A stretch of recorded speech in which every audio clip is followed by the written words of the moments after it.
Oh yeah, there it is, baby. Daytona International Speedway, and there you see it and you hear it. Bike Week, which I will believe is at a little bit of a limited capacity compared to what it normally is, but it is here, and so am I. It's a long drive. It is a Friday night. I have finally arrived at Daytona International Speedway. You can hear the Harleys. I've been coming to this week for about 20 years now, so even throughout the summer, when I'm home and I hear a Harley way out on the interstate, a couple miles from my house, and I still hear it, it still reminds me of being on this boulevard, because if you haven't been here, you probably don't understand just how big and crazy it gets in a normal year. I'm not sure. This is Friday night right now. Not so good. Think there's going to be limited capacity as far as the Harley folks coming down with the pandemic and all. I do remember last year was cool, because at least last year it was a normal race. It was actually the last normal race, the Daytona Supercross. So let's get into it. Now, I could give you a tour of this boulevard, and maybe I'll do that Saturday night after the race, but I'm gonna do something different than the normal rants. Here comes more bikes. There we go. We're getting somewhere. I'm going to do something different than the normal rant and monologue explanation. The power is vested in me at Daytona. See, I got the logo here because I'm actually one of the live track announcers. Loud pipes save lives, but they ruin my show. Let me cover that microphone. I am one of the live announcers here, and normally on Friday I would have been here for press day and I would have interviewed a lot of riders and given you a lot of scoops. But we're not allowed to do in-person interviews this year, and that's advantage you, because we did them over Zoom all week. So I have recorded Zoom interviews with some of the big names of this sport. They were actually recorded for Daytona to use in opening ceremonies tomorrow night. I'm gonna run them on the Weege Show, and hopefully I don't get fired. So let's start at the top.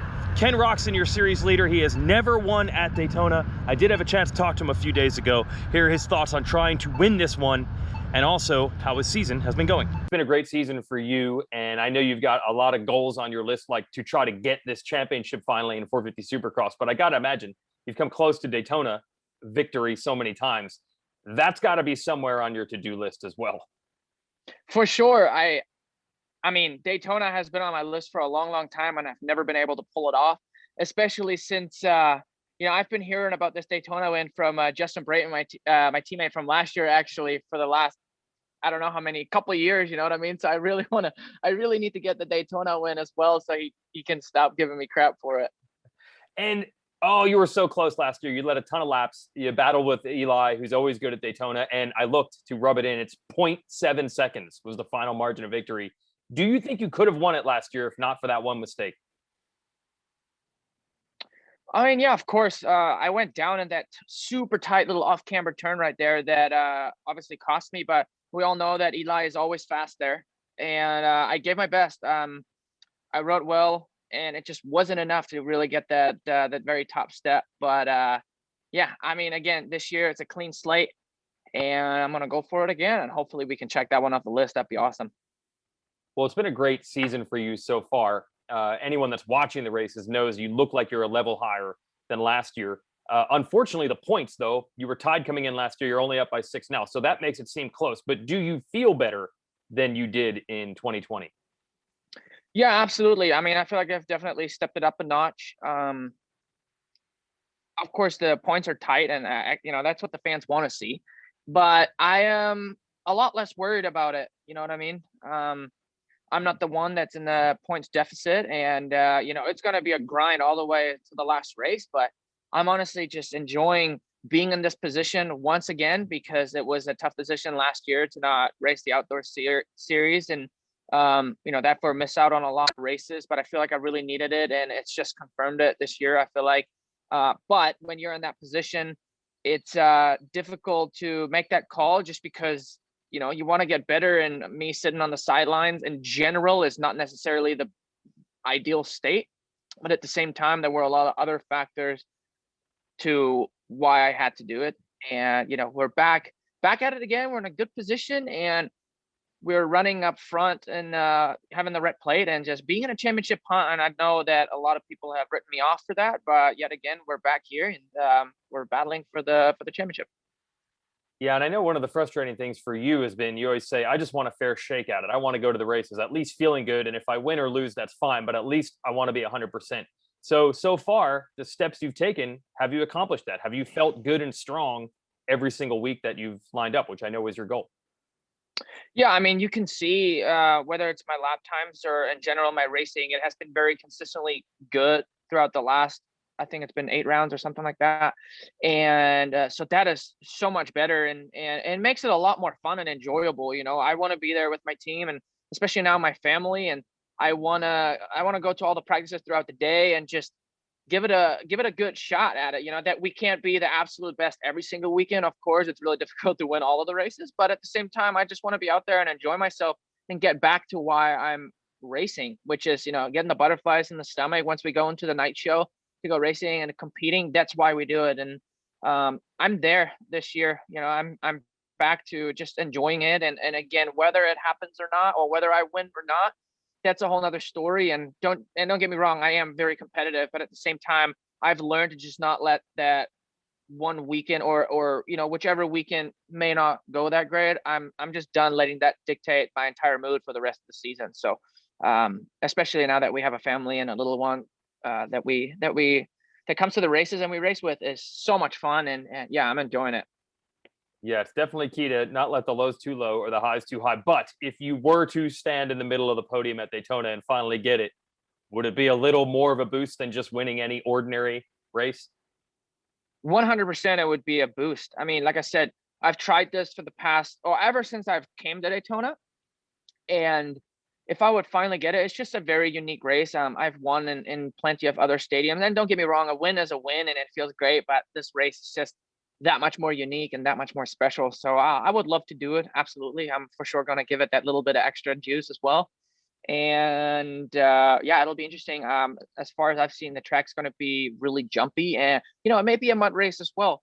So it's Florida though. Things can change really quick. So I'm really just excited to get back going. You know, that off weekend, it's felt like it's been a long time since we have raced, and I've really actually been enjoying how we have gone 3 in a week. It just, you kind of just stay in it so much more, and it's just all you think about is racing and racing, and I've really enjoyed that. But having an off weekend as well is very refreshing, and especially since the temperatures here in Florida have been going up, so it's been nice. One last thing, do you change anything with the motorcycle or your program or anything? Daytona used to be totally different than a regular Supercross. Now it's fairly similar. Anything different for this weekend? No, not really. I have done the whole thing about, and you know, going softer in suspension and try to set it all up. And then we came to the race, and the dirt was so soft and it was super ruddy that was the complete wrong way. So I've just kind of learned to leave it and deal with it. Okay, that's Kenny. What's funny, before we started that Zoom, he didn't know it was going to be on video. He thought maybe I was just recording it for quotes. So he was actually hanging out in the backyard shirtless, and he quickly whipped the Honda hat, or the Red Bull hat, I think, and the Honda shirt, buttoned it right up. There's more Harleys going by. Kenny seems like he'd be a fun guy to hang out in the backyard with, have a little backyard barbecue party, right? Doesn't he seem like that kind of guy? I know it because I actually saw it before. When Honda introduced the Talon Sport Side-by-Side, they actually had Kenny and his wife Courtney out in the desert, camping out, enjoying life side by side, because life is better that way. And why wouldn't it be if you had, say, the R model of the Honda Talon Sport side by side and 20 inches of rear wheel travel? I mean, that would be amazing. Or if you're on the East Coast, you could use the X model and you'd have a lot more nimble performance to whip between the trees. They also have Fox live valve shocks available. They adjust in microseconds, maybe even milliseconds, to adjust the suspension for a great combination of ride quality and handling. And they also have 4-seat models as well. I thought I was getting busted for shooting this. It's just a fan over there that wants to take a picture of this sign and this massive American flag. So find out why life is better side by side. Ken Roczen already knows. I mean, you want to have a backyard bash or you want to have a barbecue out in the middle of the desert, Ken Roczen's up for all of it, and he'd be doing it in a Honda, so you can check it out as well at their website. Now, when you go to Daytona, you have to talk about Eli Tomac. He's won 4 of the last 5 at this facility. What was the one he didn't win? What was the one he didn't win? Oh yeah, when Justin Brayton won in 2018. That was glorious. And Brayton's not racing this year because he hurt his chest a couple weeks ago and he's still not ready. Darn it. So I guess that means the door's open for Eli to win again. Maybe. Look, Eli's taking it on the chin. We haven't talked to him in a few weeks because he hasn't even been on the podium, so he hasn't been to the press conferences, but I got a hold of him this week and he is being brutally honest. He really needs to win here at Daytona to get his season back on track. It's just the combination of motocross and supercross together. And I think the way the dirt is too, with a little bit of sand, and the way it's kind of loose, I think it's a lot like my home, and the way the track is, just the way it forms, right, and how it breaks down. And as a rider, like if you have those things going for you, it's like it's going for you, you know. So yeah, I love it. It's one I look forward to every year. It's easy to say that when you win them. You know, Daytona is rough and it's grueling and all that, though. Does it really feel that way, or is it actually fun for you? Do you get into a flow where it's actually fun when you're out there, as tough as it is? It's both. It's both. Some years have been easier than others, but even though now we are to the timed event, it still feels like a longer race than our other ones that we do. And it's like you kind of have to break it down in 2 stages. It's like the first half is, whatever, figuring out your position, and then all of a sudden you see the cross flags, and you're like, wow, we're only halfway, and then you have to go for the rest. So, man, it's a long race. There's so many different factors. Like the lighting is actually pretty tough there for us. So, and then you got all the motocross bumps that form with the Supercross rhythm sections. It's got everything. Yeah, it's weird to hear Supercross riders say that they need to almost wait out the early laps. So you don't get too concerned. I mean, you don't be too far back, but the race is not necessarily won or lost here in the first couple laps or even the start per se. No, not at Daytona. It's the one race I feel like you can, like the first half doesn't mean a whole lot. So many guys get tight early in that race and make mistakes. It's easy to make mistakes because of it is Daytona. It's definitely like the final half of the race is what's so key there, in my opinion. So we happen to have a break before this, and this is the halfway mark. You're 30 some points down, which I'm sure is not where you want to be. Do you look at this as like a reset second half, put on a charge? Do you put any strategy towards the title here? Maybe different because the second half of the year is starting. I hope so. It's all I can hope for, and it's all I can go for is the win at Daytona to try to get some momentum going. Like I said, it's just, I've kind of have had a I don't know, kind of so start of the season, right? First half, at least from my own expectation and all that. So only having one win at this point, and whatever we've had a handful of, fourths or fifths. So yeah, I need to get this going. Yeah, I would imagine. I've seen riders in your situation. You're probably not doing anything dramatically different, your program or during the week or the motorcycle or anything, right? It's just not the same on Saturday, but it's not like you're taking days off and slacking. No, not by any means. I mean, at this point in the game, why change what you know, and why change what we've done in the past? It's worked. I've had success with that program. So in that sense, yeah, nothing's changed. So yeah, it's obviously it's a year where, competition is strong. Starts are so key. It seems like even more key than years past. And I feel like that's where I've been losing a lot of it, is those first few laps. Do you put any pressure on yourself to try to get this one because this is such a good track for you in the past? Does it almost become like just a podium, which might feel good at other races, doesn't cut it at Daytona? Does it put more pressure to like only accept wins at this type of track? Yeah, that's the way I go into this race, is like, win it at all costs. Mm-hmm. I love seeing the numbers up on the big the tower there. I love seeing that, that you see everyone's numbers up on the tower. So I like leaving there when you can see the number up on top. One last topic, like a broader topic. It seems like every time we see you this year, and you mentioned it last year, you're really enjoying your time as a motorcycle racer. Your family life is obviously well in order. Do you still have that going? It just seems like you're in a good mood and you still enjoy going to the races for many years it's been. Yes. I mean, when I look at how many years I've been doing this, I still absolutely enjoy it. I got asked the question the other day, though, the same thing, like, am I enjoying it right now? No, I'm not enjoying it when I'm getting beat. I'm getting fourth and fifth or whatever it is. But the riding portion, yeah, I don't feel like I'm burnt out at all. Now, I did talk to Cooper Webb actually yesterday, and Cooper loves Daytona. He's finished on the podium every year he's been here on a 450. That includes one of the Yamaha years. And last year he was on the podium despite the fact Got some Harleys piling up. Remember that he came in with a bad back injury 2 weeks earlier from Dallas, and he still ground out a podium. He really, really likes this track, even though he hasn't won here. So Cooper Webb, who has some momentum, 2 race wins in a row. He said KTM, they were in Florida for 2 weeks. They barely even touched the motorcycle. He loves where the motorcycle is. Hey, do you see that building way out there? That is actually the NASCAR HQ headquarters building. Also, my buddies from the Progressive American Flat Track Series and AMA Pro Racing, they work out of there as well. Just a little lay of the land. And way back there, further down, you can't quite see it, is a massive, awesome new shopping and entertainment district with a really cool boutique hotel that just opened last year, all owned and operated and run by the Speedway. It's a really cool area. If you've never been here, you are dumb. You should come here.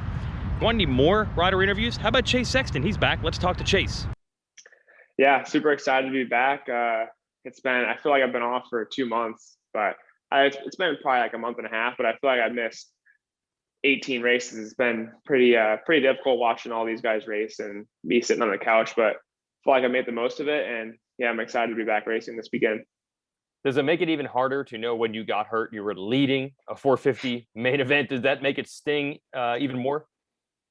Yeah, I mean, you could say either way. I mean, I feel like best case scenario, if I'm going to crash, I might as well be leading. It's either, my whole mindset was coming in was kind of like, I mean, either it was kind of a winner, not win or bust, but almost like I put myself out there, and if I crash, like whatever, it happens. But I'd have been, I guess, more bummed if I was battling for 12th and crash. So for me, winning or leading and crashing out is, it's probably the best case scenario if you're going to crash. But obviously I was super bummed because I feel like I was really comfortable and didn't feel like I was overriding the bike or anything like that, which caught me out of nowhere. So I was just kind of caught off guard. And yeah, obviously I was bummed about it, but it could have been a lot worse injury wise. So just glad to be back healthy and back at the races.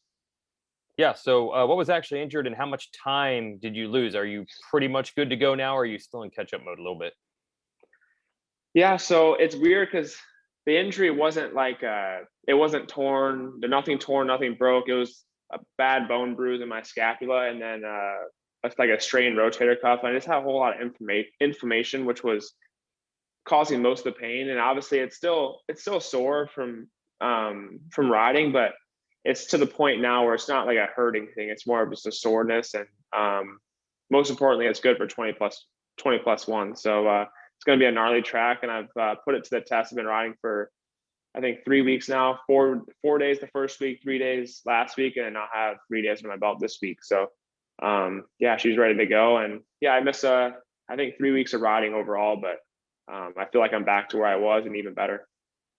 Look, you were always known as a solid rider, and everybody always respected the cool riding style you have. But this speed, the qualifying speed, ever since you got in a 450, even outdoors last year, what we saw early in Supercross. Is this next level, or is this what you always expected to be? Because the speed has been off the charts almost any time you've been on this bike.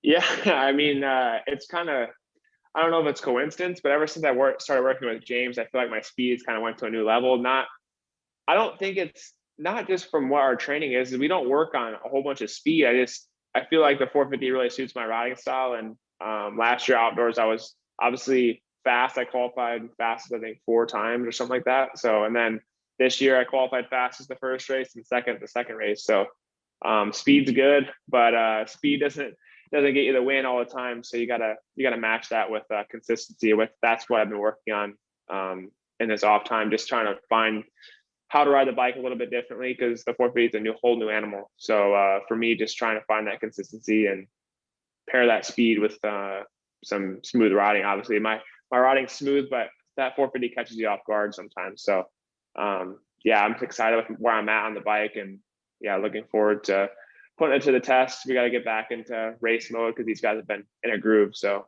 I'm excited to be back with them. Well, when you're working with James Stewart, look, he's had some of the most spectacular moments at Daytona. You haven't been practicing jumping gator pits or wall jumps or anything like that, like he did. Has that been in the game plan here? I mean, I hope they put one out there. I mean, it'd be nice to have something to jump over, but the last few years they've done it, I feel like, on purpose, so you can't jump them. So he kind of I think after the time he jumped that one, I forgot what year it was, on the Yamaha, I think they kind of took him out after that because he never jumped one again, and it's kind of, they've all been just flat right before him. So yeah, it'd be nice. I I would like to try it, but I was actually rewatching. I think it might have been, I don't know what year it was, but I was rewatching that race, and that jump, it took some commitment to it. He just kept doing it after he crashed, which was funny. So yeah, I've talked to him about it. He said, yeah, that was probably the gnarliest jump he did his whole career. Wow, that's saying a lot. Yeah, no, he's still impressed with himself about doing that jump. Okay, where do you want to be? Your teammate, Ken Roczen, is actually leading the points. So obviously the bike is good. And you say you're pretty much, the injuries come around. You're not rushing to get back. So what are you hoping to do? I mean, you left a pretty high standard after those first 2 races. Well, I would like to say I left the highest standard, but I haven't finished on the lead lap yet. So that'd be the first goal. No, but honestly, I just want to put myself in that same position, get good starts like I did the last race, and just put myself up front and running with the guys. We've kind of obviously put ourselves, we're not in the championship, and Ken's obviously leading. So for me, using the rest of these races to get ready for next year, I feel like next year coming in, I should be a championship contender. So for me, just trying to learn as much as I possibly can for next year and hopefully be inside the top 5 consistently. And I feel like I have the potential to win races or hopefully win a race and be on the podium. So that's kind of where I stack myself up as, and that's my expectations. No one's obviously putting pressure on me because I am a rookie this year and everything's it's pretty stacked class, but for me, I have pretty high expectations, obviously. So yeah, just looking forward to getting back. Okay, so that's a new spoiler in the mix. Good to have Sexton back because we lost Adam Cianciarulo at the last race. We don't have Brayton here, and now Zach Osborne is a late scratch back injury that he suffered. He was back on the bike Tuesday after getting a podium in Orlando 1, and then he hurt his back. It hasn't been the same since, and he's going to be out. Might not even be back for Dallas. That's unfortunate if you're a Zach Osborne fan. It was starting to roll his way with that podium. So we're losing a few, but we're getting some back. We'll see how Sexton does. We have the Always Nutty now. Always Nutty, trademark 250 class. You saw what happened to the last race. Lots of guys got hurt. Jeremy Martin is not back. Alex Martin is back. Jordan Smith is back. But they're all chasing Justin Cooper, and he did tell me when I talked to him earlier in the week, he's like, it's hard not to think about the way the points turned out when a bunch of the riders you thought you'd be battling against for this championship are already out. So interesting. We'll see how Cooper plays it from here as the heavy favorite with a big advantage of both health and points over most of the riders in this field.